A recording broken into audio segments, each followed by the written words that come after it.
Ramir Boulder po, narito muli. May mga usap-usapan po ngayon na posibleng impeachment ni BBM. Magfa-file daw po sila. Pero ang tanong, ito ba'y mangyayari? Di ba? Oh, yan ang malaking katanungan. Kung uusad ang impeachment na to. Kasi itong impeachment na to na posibleng ihain daw di umano ng mga kakampi nitong Vice President Sara Lustay Duterte ay maghahain sila ng impeachment. May kumausap daw kay Congressman Irese na siya daw po ang pinapa-endorso. Ngunit tinanggihan po ito ni Congressman Irese, ng Caloocan. Congressman Edgar Irese. Oh, posibleng umanong may maghain ng impeachment complaint laban kay Pangulong Ferdinand R. Marcos Jr. ayon kay House Senior Deputy Minority Leader at Caloocan 2nd District Edgar Irese. Ayon kay Irese, mga pro-Vice President groups umano ang nagbabalak na maghain ng impeachment complaint laban sa Pangulo dahil sa umano'y betrayal of public trust. Aniya pa, ang mga grupo rin umano na tumawag sa kanya ay na inaalok kung maaari na siya ang mag-endorso sa naturang impeachment complaint. Sabi ko, hindi ako po pwede dahil sa under the new rules ng Supreme Court, dadaan yan sa Committee on Justice. Ayun, saad ni Irese noong linggo, Enero 11. Kahapon po yan, Pro-BP groups balak maghain ng impeachment complaint versus PBBM. Ito ngayon, ang tanong, uusad ba? O hanggang balak na lang sila?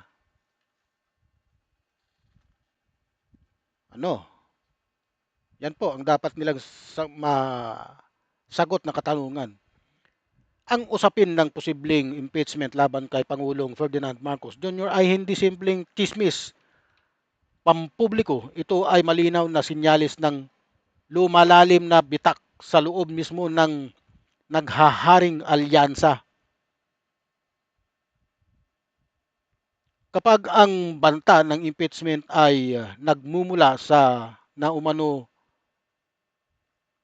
sa mga pro-Vice President groups, malinaw na ang labanang ito ay hindi posisyon kontra administrasyon kundi kapangyarihan kontra kapangyarihan.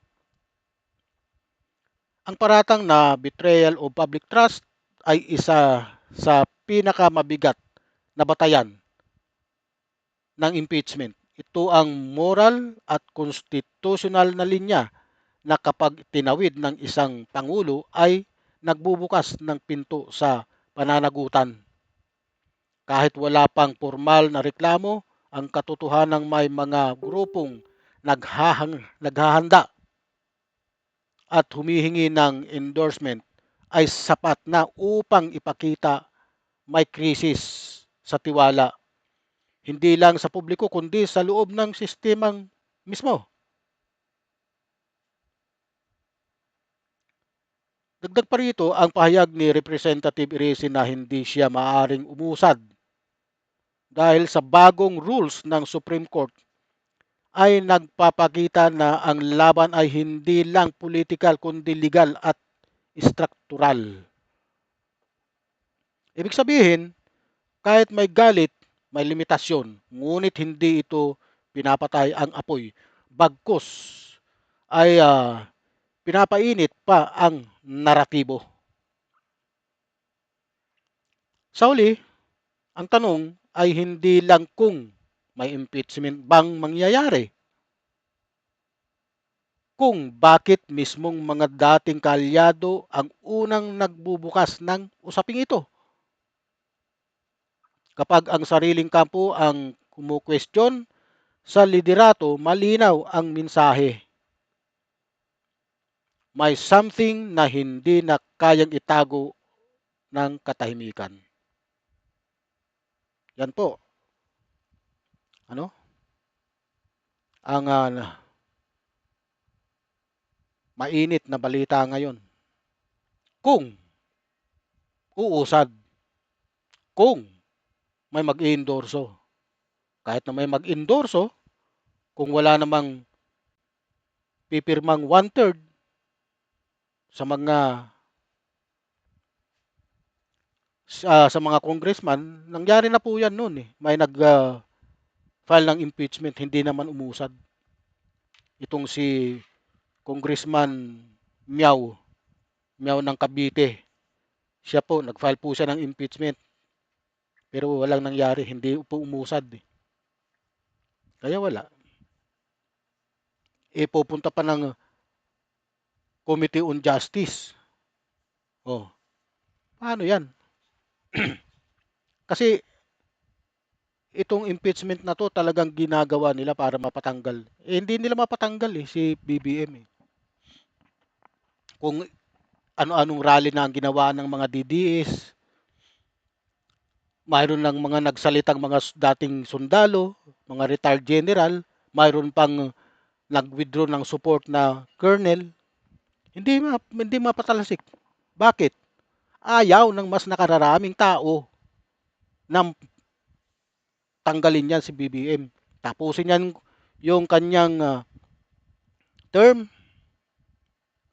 Pangalawa, ito, karamihan ng mga sangkot ngayon sa flood control scam, gusto siyang matanggal para mabaliwala yung mga kaso na naka-files ngayon sa kanila. Na? At pag-upo nito si Sara Lustay Duterte, magkakaroon ng pagbabago sa liderato. Mababaliwala lahat yan, mga nakulong na yan. Yung mga hawak ngayon ng naka-file sa ombudsman, maaaring mawala yan. O kaya yung mga